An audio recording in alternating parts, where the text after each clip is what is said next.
Langsung. Oke, bagaimana dengan Bang Masinton di PDI Perjuangan menjaga soliditasnya sekarang? Apakah dengan PKB, calon kawan koalisi terdekat? Ya tentu kami kan sebagai partai politik ya, partai kader begitu ya. Pertama itu kami akan mengedepankan kader kami dulu.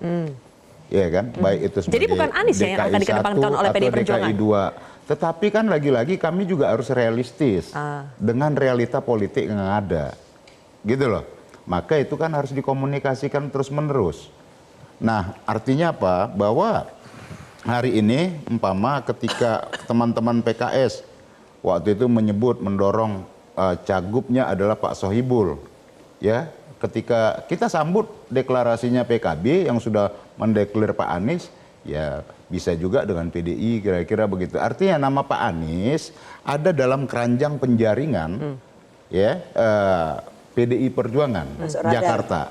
Artinya ada dalam radar itu tadi sebagai kader eksternal, ada kader internal, ada Pak Basuki Cahayapurnama, ada Bu Risma, ada Pak Pramono dan lain sebagainya. Artinya ini kan kita masih dalam proses penjaringan. Kalau kata Bang Enrico di PDI Perjuangan, yakin PKS itu masih bisa dinego lah supaya wakilnya itu nggak Sohibul. Apakah PDIP akan menego PKS supaya wakilnya dari PDIP saja? Kalau kita lihat dari beberapa momen pilkada ya sebelumnya di Jakarta nih, ketika 2017 lalu sudah deklir Pak Sandi dengan Pak Mardani, dideklirnya beliau berdua, yang didaftarkan kan Pak Anies dan Pak Sandi.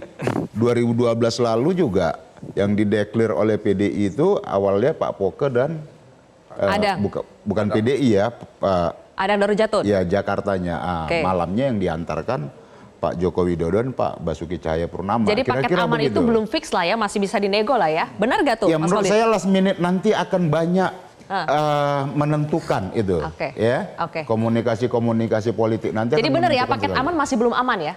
Ya menurut yang saya pasti isi koro itu juga penting. Ditanggapi dulu. Isi koro penting. Gimana? Jadi akan ngotot tidak PKS dengan paket aman atau masih bisa dinego, masih bisa fleksibel?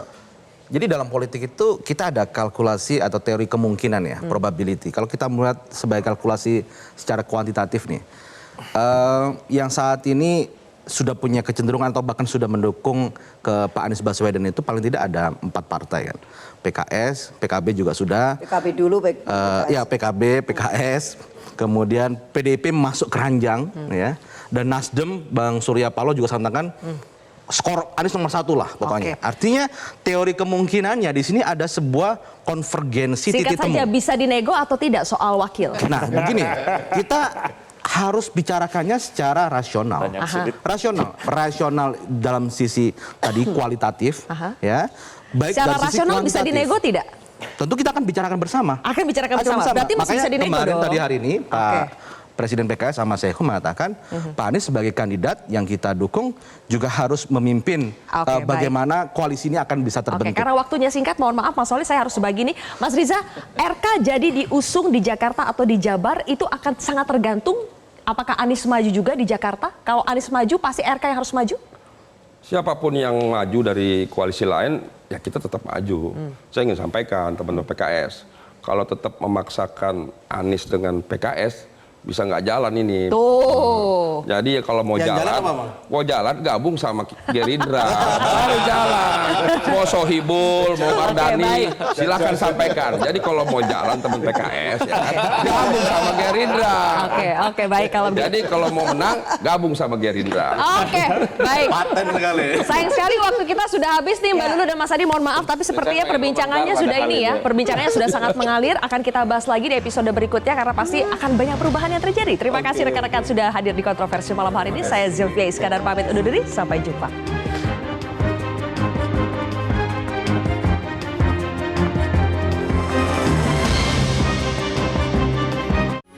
Metro TV. Jelajahi cara baru mendapatkan informasi. Download Metro TV Extend sekarang.